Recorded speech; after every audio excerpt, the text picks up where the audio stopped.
哟，大家好呀，这里是佳然。10月新番，大家看了多少呢？其实佳然特别喜欢校园动画，像什么凉宫春日、春雾青珠、拜犬实教，佳然都非常喜欢。而这个季度有一部青春恋爱动画引起了不少讨论和争议，它就是弹珠汽水瓶里的千岁同学。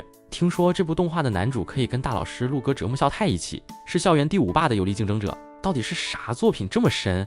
这次佳人君就给大家介绍一下小说原作，并盘点这部轻小说可爱的女角色吧。注意，本期视频带有剧透，想要原汁原味体验动画的观众，还请及时撤离。弹珠汽水瓶里的千岁同学是由玉梦著作 Rims 插画的一部轻小说，和著名的轻小说《春雾》近期同样有大火动画的拜犬女主同属于该嘎嘎文库，曾获得这本轻小说真厉害。2021年、2022年年度作品文库本部门第1位。2023年年度作品文库本部门第2位，并入选该榜殿堂。小说聚焦于就读于县内顶尖的升学高中藤治高中的千岁硕和伙伴们。千岁硕是一个完美超人，他在学习、运动、交际能力上都出类拔萃，无论他做什么都备受瞩目。某一天，老师委托他去帮助一名宅家不上学的学生改过自新，故事也就随之开始。动画前3集即是小说第1卷的内容，讲述千岁硕改造宅家不出的阿宅健太的故事，也带出了千岁和他的美少女后宫成员。当然，校园恋爱作品最重要的看点自然是男主角跟女主角的互动。首先自然要介绍这部作品的男主千岁硕，帅气聪明，运动神经发达，对谁都体贴，每天有一大堆美少女围着转，这就是男主千岁硕的真实写照。他似乎是一个无敌的现充，但本作最有趣的地方就在于这份表面的完美并不是简单的表面光鲜，而是他刻意维持的信念。如果不能优美的活着，那就和死去没分别。幼年时期，千岁硕曾因天赋过人而遭到同龄人的孤立与排挤，而他在尝试变得普通以融入群体时，却遭遇了更深的恶意。他曾在棒球社帮助队员反抗教练，却反被队友背叛和孤立。千岁硕一直不知道怎么运用他的天赋，直到一位导师告诉他，拥有的天赋不是为了融入，而是为了引领他必须飞得更高，高到别人无法触及的地方。因此他将优美的活着奉作为人生信条，主动去扮演一个无所不能的完美的英雄，去追求所谓戏剧性的生活，对求助来者不拒。所以在第1卷，他无条件接受老师的委托，用棒球打碎健太家的玻璃，实际上也在捍卫自己的信念。不过这种信念带来的冲突，也就是后几卷的核心主题。千岁硕的确处于舞台中心，他的身边簇拥着朋友和爱慕者，但他始终是那个解决问题的人，而非可以平等倾诉、相互依赖的伙伴。他不能失败，不能示弱，更不能暴露内心的脆弱。千岁硕接受了自己迷茫和失败的现实，接受来自他人的支持和鼓励，这才和其他人结成了真正值得信赖的关系。之后我们按照小说插画顺序介绍第2卷的女主七濑优月。七濑优月是校园里公认的女神，及肩的中长发柔软飘逸，举止优雅从容。作为篮球社的王牌选手，她在班级里总是与人保持着恰到好处的距离，用精心计算的笑容维系着人际关系。在本书第2卷中，七濑遭到了跟踪狂事件，她却只单独的向千岁硕求助，希望他假扮男友。这是因为她敏锐地察觉到他们是同种人。这份共鸣不仅源于他们都善于伪装，更因为千岁是少数能看穿他完美表象、理解他内心孤独的人。他不会像其他男生那样轻易陷入恋爱的错觉，这让他能够安心地卸下防备。随着剧情推进，两人在互动中逐渐深入彼此的内心世界。被不良少年缠上的七濑暴露了自己的脆弱，原来他曾在初中被其暴力对待过，留下了深深的阴影。在千岁面前，他展现出了最真实的一面，一个会恐惧、会在深夜紧紧抓住他衣袖哭泣的普通女孩。令人意外的是，千岁没有让他继续依赖这段虚假的恋爱关系，而是选择用一种激进的方式扮演施暴者，强迫他直面内心的恐惧。这场看似残酷的救赎，最终让他走出了过去的阴影。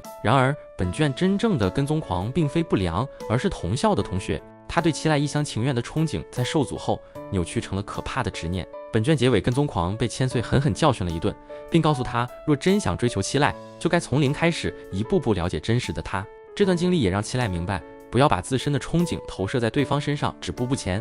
千岁看见并接纳了他全部的坚强与脆弱，而他也终于学会直面真实的自己。接下来就是收获好评最多的第3卷女主，贡献了本书最浪漫的一幕的明日风学姐。留着利落短发，左眼有颗泪痣的西野明日风学姐，是千岁硕眼中那个特别的存在，美丽、自由，说话总是一针见血。在她最痛苦的时候，只有她能看穿她的伪装，接纳她的脆弱。第3卷开头，她突然闯进千岁的教室，在众目睽睽之下把他拉走，陪我约会吧。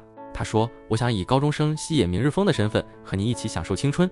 原来这个看似洒脱的女孩正站在人生的十字路口，他梦想成为小说编辑，想去东京闯荡，却遭到身为教师的父亲的强烈反对。在家人期待与自我追求之间，他陷入了深深的迷茫。于是，一场双向救赎开始了。千岁做了一个大胆的决定，带他私奔去东京1天。千岁硕希望以此拯救他的梦想。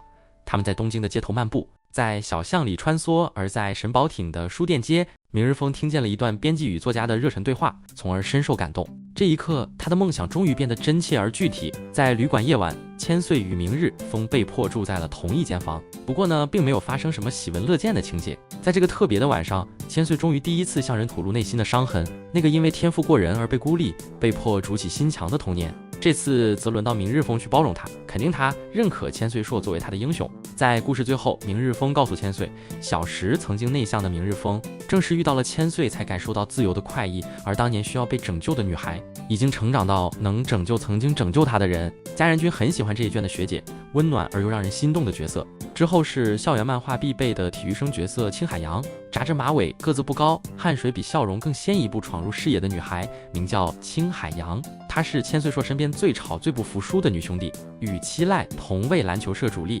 她身材矮小，不得不拼命练习以弥补先天劣势，心里深处其实也藏着自卑。在第4卷中，棒球社过去的队友找到千岁，希望他重回赛场，但此时的千岁仍无法面对过去的创伤，自然是拒绝了。而杨呢，正面临着自己作为队长的困境，他对自己和队友要求都极高，一心想带领球队打进全国大赛，却让队友们觉得压力山大，跟他产生了隔阂。就是这2个各自在挣扎的人，命运却紧紧绑在了一起。杨会毫不客气地拉千岁去看他练球，让他跑腿买午餐，缠着他教自己打棒球、传接球。他就用这种方式硬生生挤进了千岁的生活。是杨用最笨拙而又直接的方式将他拉回了阳光之下。当千岁因过去的伤痛而情绪失控时，一向乐天的杨却爆发了。他用力揪住他的衣领，泪水中带着愤怒：“你可是我心中的英雄啊！这么逊的退场方式怎么可以？”原来他所有的执着与热血源头竟是他自己。去年夏天，他在观众席上亲眼目睹了千岁在败局已定的比赛中那不肯放弃的身影，正是他那份执着成了他篮球道路上的光。所以在洋鹰篮球队的事情崩溃时，千岁没有安慰，而是用同样直接的方式承接了他全部的热情。他告诉他，至少有一个男人被他的热情所打动，这让他知道自己并不孤单。最终在千岁最重要的棒球赛上，他看着他急出逆转的全垒打，将所有的骄傲与爱意化作看台上最坦荡的呐喊：“我爱你，亲爱的。”青海洋的故事是一个热血相互传递、彼此点燃的故事。他和千岁硕是彼此的太阳，灼热的光照亮了他们回归球场那条充满汗水与呐喊的路。根据小说顺序，接下来出场的是正统女主角色中西湖。她像是被神明偏爱的造物，精致的五官，傲人的身材，明黄色比基尼勾勒出令人艳羡的曲线。她是中西湖藤治高中公认的学年偶像。从小到大，中西湖走到哪儿都是人群焦点，男生们抢着献殷勤，女生们也忍不住多看他2眼。可问题就出在这里，他实在太可爱了，可爱到所有人都觉得他高不可攀。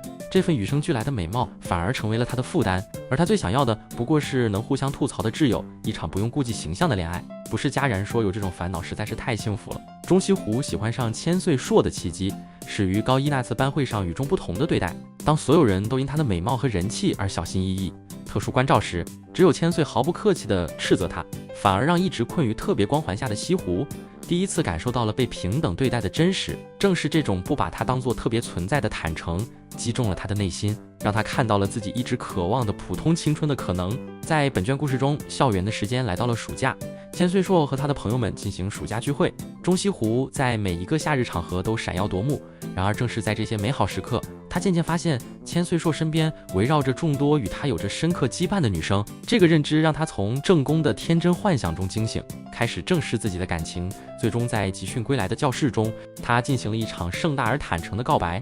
虽然明知会被拒绝，仍然把自己的真心料袒露出来。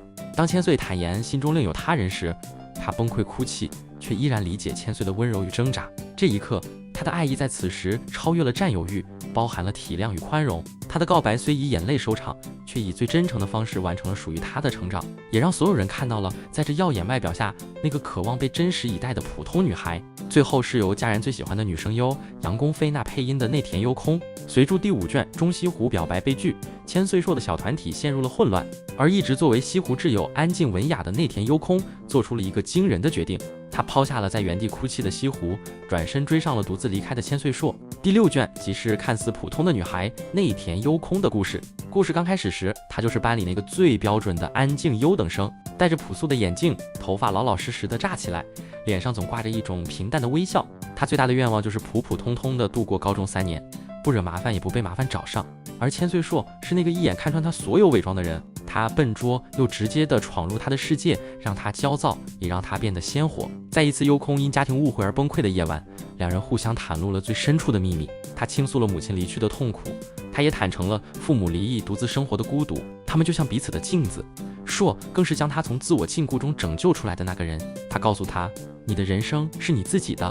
因此当硕因为拒绝西湖而陷入低谷时，完成了蜕变的优空，坚定地成为了他最稳固的依靠。他每天为他做饭，为他演奏萨克斯，甚至主动策划并主导了硕、西湖与他自己的3方对话，推动所有人直面真心，解开了最大的心结。这就是内田优空维系整个团体情感基石的故事，而是成为一种如空气般理所当然却不可或缺的温暖力量。这个最初不起眼的女孩，展现了整部作品中最打动人心的成长历程。好了，我们对千岁的主要女主角的介绍就到这里了。总的来说，这部作品的魅力就是每卷千岁这个男主角跟各位女主角的互动，一直到6卷为止，都是每卷解决一个女角色的创伤，建立更深刻的羁绊啊。当然第1卷除外。